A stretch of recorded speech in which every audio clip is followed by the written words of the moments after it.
নমস্কার বন্ধুরা, সবাই কেমন আছেন? আমি বিনাল। আমি দীর্ঘ 5 বছরের বেশি সময় ধরে শেয়ার বাজারের সাথে যুক্ত আছি। আজকের এই ভিডিওতে আমরা আলোচনা করব আজকের বাজার নিয়ে এবং আমাদের বাজারের পরবর্তী মুভমেন্ট কী হতে পারে সেটাও আজকের ভিডিওতে আমরা ইন ডিটেলসে আলোচনা করব। দেখুন, বাজার খুলতেই আমরা লক্ষ্য করেছিলাম যে বাজারে কিন্তু একটা গ্যাপ আপ ওপেন হয়েছে। কিছু ফান্ডামেন্টাল ভালো নিউজের কারণে বা রিজনের কারণে কিন্তু আমাদের মার্কেটে ভালো ধরনের একটা গ্যাপ আপ ওপেন আমরা লক্ষ্য করেছিলাম। তো এই নিউজগুলোর কারণে বা এই রিজনগুলোর কারণে কিন্তু আগামী দিনগুলোতে আমাদের মার্কেটে আরও ভালো ধরনের আপওয়ার্ড মুভমেন্ট আমরা লক্ষ্য করতে পারি। দেখুন, আগের ভিডিওতে টেকনিক্যাল চার্ট অনুযায়ী আমরা যেমনটা আলোচনা করেছিলাম কোন লেভেলটা থেকে প্রাইস রিজেকশন হতে পারে, আমাদের টার্গেট লেভেল কোথায় হবে, কোথায় আমাদের এন্ট্রি হবে, সেগুলো কিন্তু আমি সব কিছু আলোচনা করে নিয়েছিলাম এবং সেখানে একদম আমাদের টার্গেট যে লেভেলটা ছিল সেই টার্গেটে হিট করে কিন্তু প্রাইস সেই লেভেলটা থেকে কারেকশন হয়েছে বা প্রাইস কিন্তু রিজেকশন হয়েছে। তো যারা কন্টিনিউয়াসলি আমাদের ভিডিও দেখে তারা কিন্তু সেই জায়গাটা থেকে একটা ভালো ধরনের বেনিফিট পেয়ে গিয়েছে। আমার নিজেরই কিন্তু 8 থেকে 9% প্রফিট আমি সেখানে করতে পেরেছি এবং সেটা কিন্তু আমি বুকও করে নিয়েছি। আমি আপনাদেরকে বলেছিলাম কোন লেভেলটায় আসলে প্রফিট আমাদেরকে বুক করতে হবে। তো আজকের এই ভিডিওতে টেকনিক্যাল চার্ট তো আলোচনা করবোই, তার সাথে সাথে কোন কোন ফান্ডামেন্টাল রিজনগুলো রয়েছে বা নিউজগুলো রয়েছে যেগুলোর কারণে আমাদের মার্কেটে আগামী দিনে আরও ভালো ধরনের বুস্ট আমরা লক্ষ্য করতে পারি সেটাও কিন্তু ডিটেলসে আলোচনা করব। তো আসুন দেরি না করে আজকের এই ভিডিওটি শুরু করি। তো দেখুন, প্রথমে যে নিউজটা আসছে সেটা হচ্ছে ইন্ডিয়া এবং ইউএসএ ট্রেড ডিল নিয়ে কিন্তু একটা ভালো ধরনের নিউজ এখানে উঠে আসছে। কিছুদিন আগে ডোনাল্ড ট্রাম্প জানিয়েছিলেন যে ইন্ডিয়ার উপরে 50% ট্যারিফ লাগানো হবে, যেটার কারণে আমাদের মার্কেটে কিন্তু ভালো ধরনের একটা ক্রাশ আমরা লক্ষ্য করেছিলাম এবং তখন কোন লেভেলগুলো থেকে মার্কেট বাউন্স ব্যাক করতে পারে সেটা কিন্তু আমরা আলোচনা করেছিলাম।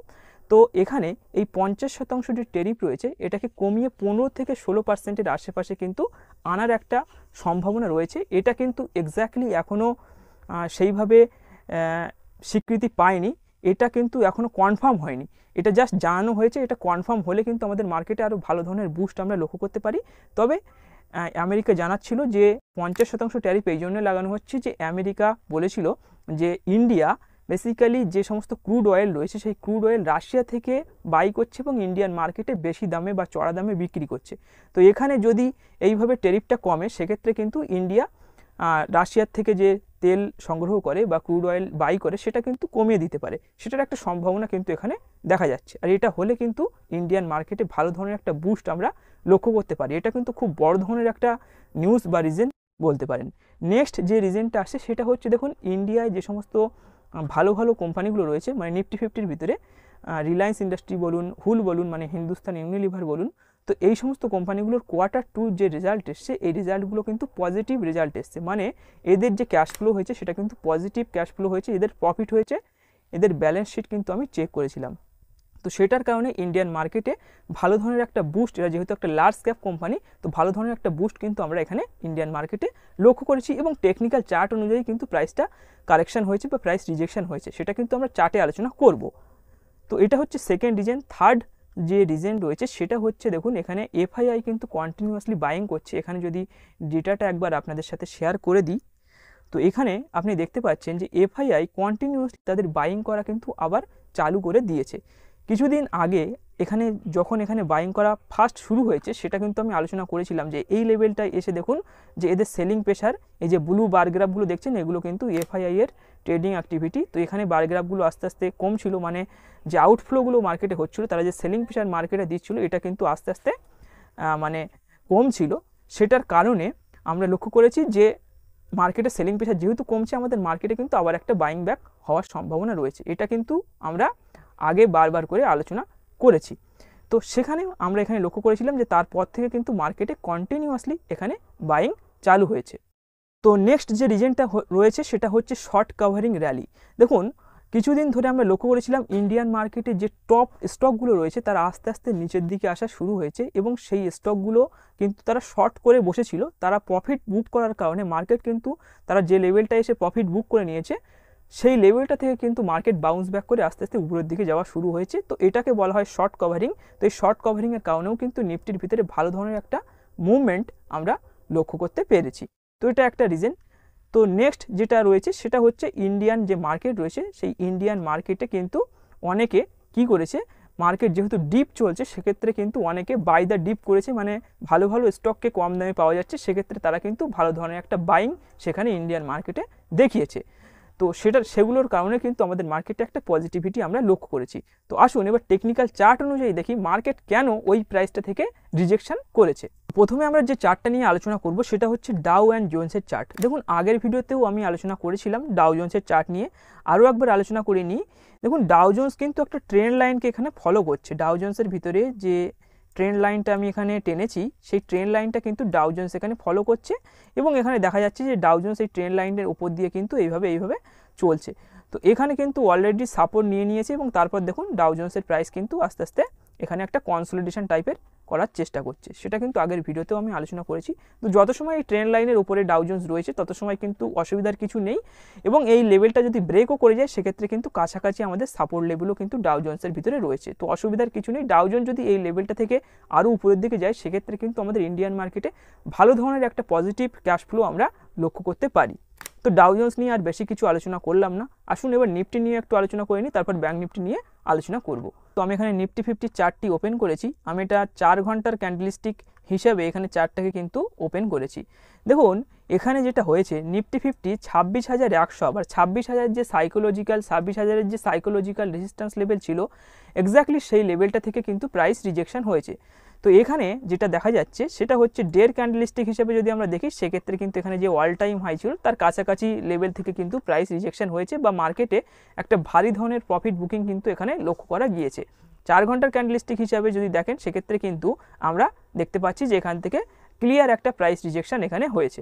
দেখুন এই নিফটি 50 একটা হায়ার হাই হায়ার লো যে প্যাটার্ন রয়েছে সেইটার ভিতর দিয়ে কিন্তু এখানে ট্রেড করছিল, এই চ্যানেলটার ভিতর দিয়ে ট্রেড করছিল, এবং আমরা কোথায় বাইং করেছিলাম, আমরা কিন্তু এই লেভেলটাতে বাইং করেছিলাম। এটা কিন্তু আমি আপনাদের সাথে শেয়ার করে দিয়েছিলাম যে এই লেভেলটা ব্রেকআউট হলে আমরা বাই করব, এবং আমাদের টার্গেট এই 26,000-এর আশেপাশেই থাকবে। 26,000 যেহেতু একটা সাইকোলজিক্যাল রেজিস্ট্যান্স রয়েছে বা এর অল টাইম হাই যেটা রয়েছে, তো এটার কাছ থেকে প্রাইস রিজেকশন হতে পারে, এটা কিন্তু আগের ভিডিওতেও আমরা আলোচনা করেছি। ব্যাঙ্ক নিফটি এক্স্যাক্টলি আমাদের টার্গেট লেভেল থেকে প্রাইস রিজেকশন হয়েছে, চার্টে আলোচনা করব। তো দেখুন এখান থেকেই কিন্তু প্রাইস রিজেকশন হয়েছে। এবার এই মুহূর্তে আমরা কি করব? এই মুহূর্তে যদি আমাদের বাইং করতে হয় তাহলে কি আমরা নিফটি 50 স্টককে বাই করব? এই মুহূর্তে কি আমাদের বাইং করা দরকার? আমি বলবো এই মুহূর্তে আপনি ওয়েট করবেন, এক্ষুনি আপনি বাইং করবেন না। বাইং কখন করবেন? বাইং আমরা তখনই করব নিফটি যদি এই যে লেভেলটা থেকে প্রাইস রিজেকশন হয়েছে 26,100-র কাছাকাছি থেকে কিন্তু প্রাইস রিজেকশন হয়েছে। যদি আপনি ভালোভাবে দেখেন এখানে এই জায়গায় কিন্তু 26,100-র যে লেভেল রয়েছে এই লেভেলটাই কিন্তু প্রাইস রিজেকশন হয়েছে। এই লেভেলটার উপরে যদি নিফটি 50 একটা বিগ ক্যান্ডেলস্টিক বানায় বা এই লেভেলটাকে ব্রেকআউট যদি করে তখনই কিন্তু আমরা নিফটি 50 আবার স্টকগুলোকে বাই করা শুরু করব। আমরা কিন্তু এই লেভেলটা এসে অলরেডি প্রফিট বুক করে নিয়েছি। তো এটাকে ব্রেক করে যখনই ওপরে আসবে এখানে কিন্তু আমরা আবার বাইং করব। এই মুহূর্তে আমরা ওয়েট করব, প্রাইস যেহেতু একটা রিজেকশন হয়েছে, একটা অনেক বড় ধরনের র্যালি মার্কেটের ভিতরে হয়ে গিয়েছে, তো এই র্যালিটার যে প্রফিট বুকিং সেটা কিন্তু আস্তে আস্তে হবে, সেটার কারণে কিন্তু মার্কেটে এখান থেকে হালকা একটা কারেকশন হওয়ার সম্ভাবনা কিন্তু এখানে লক্ষ্য করা যাচ্ছে। আমাদের ফার্স্ট সাপোর্ট লেভেল রয়েছে সেটা কিন্তু 25,657-র কাছাকাছি আমাদের ফার্স্ট সাপোর্ট লেভেল রয়েছে, এবং সেকেন্ড সাপোর্ট লেভেল কিন্তু অনেকটাই নিচে, প্রায় 25,232-এর কাছাকাছি কিন্তু আমাদের এখানে সেকেন্ড সাপোর্ট লেভেল রয়েছে। তো ফার্স্ট সাপোর্ট লেভেল কিন্তু আমাদের এটা, যেটা 25,600-650-এর কাছাকাছি রয়েছে। তো এখানে যদি কোনো বুলিশ ক্যান্ডেলস্টিক তৈরি করে সেক্ষেত্রে আমরা আবার অ্যানালাইসিস করে দেখব, সেখানে যদি আমাদের পরিস্থিতি তৈরি হয় সেক্ষেত্রে আমরা বাইং করব। আদারওয়াইজ আমাদের যে লেভেলটা রয়েছে 26,100-26,100-এর উপরে এসে যদি নিফটি 50 ক্লোজিং দিয়ে দেয় সেক্ষেত্রে কিন্তু আমরা বাইং করতে পারি। তো এটা হচ্ছে কারেন্ট অ্যানালাইসিস, এছাড়া তেমন কিছু এখানে বলার নেই। আমি কিন্তু আপনাদেরকে বলে দিয়েছিলাম যে এই লেভেলটায় আপনারা বাই করে নিন, একদম আমি ডিরেক্টলি কিন্তু এসে বলে দিয়েছিলাম। তো যারা বাই করেছিল তারা কিন্তু 7-8%, কেউ 9-10%-এরও প্রফিট কিন্তু এখানে বুক করে নিয়েছে। তো আসুন এবার ব্যাঙ্ক নিফটি নিয়ে আলোচনা করে নিই।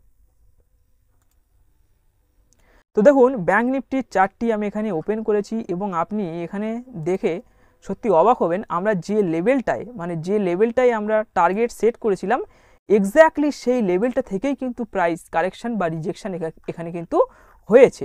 দেখুন এখানে কিন্তু আমরা inverted head and shoulder pattern এখানে আমরা যেটা তৈরি হতে পারে সেটা অনেক আগেই কিন্তু আমরা এটাকে অ্যানালাইসিস করেছিলাম বা প্রেডিকশন কিন্তু করেছিলাম।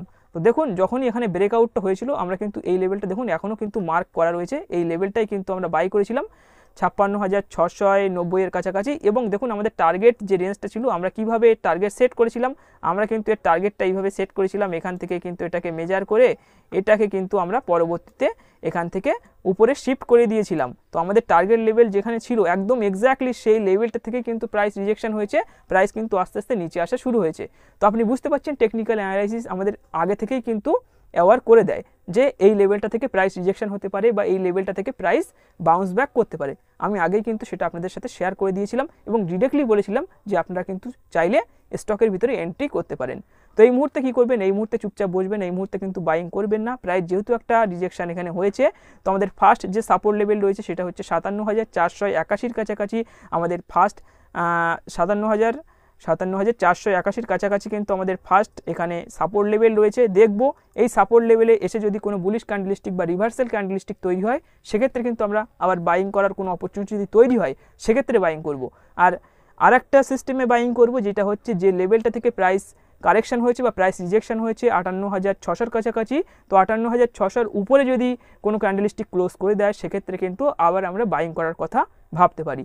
তো আশা করি আপনি বুঝতে পেরেছেন যে ওভারঅল কন্ডিশন কী রয়েছে, নিফটির কী কন্ডিশন রয়েছে, ব্যাঙ্ক নিফটির কী কন্ডিশন রয়েছে, ওভারঅল মার্কেটে কী সিনারিও রয়েছে, সব কিছু কিন্তু আজকের ভিডিওতে ইন ডিটেলসে আমি আলোচনা করলাম। তো আজকের এই ভিডিওটি এখানেই শেষ করব। ভিডিওটি ভালো লাগলে ভিডিওটিকে অবশ্যই একটি লাইক করবেন, আপনার বন্ধুদের সাথে অবশ্যই শেয়ার করবেন এবং আপনি যদি আমাদের ইউটিউব চ্যানেলে প্রথমবার ভিজিট করেন সেক্ষেত্রে অবশ্যই আমাদের চ্যানেলটিকে সাবস্ক্রাইব করে পাশে থাকা বেল আইকনটি প্রেস করে অল সিলেক্ট করে রাখবেন আমাদের চ্যানেলের পরবর্তী ভিডিওর নোটিফিকেশনগুলি সবার প্রথমে পাওয়ার জন্য। ধন্যবাদ।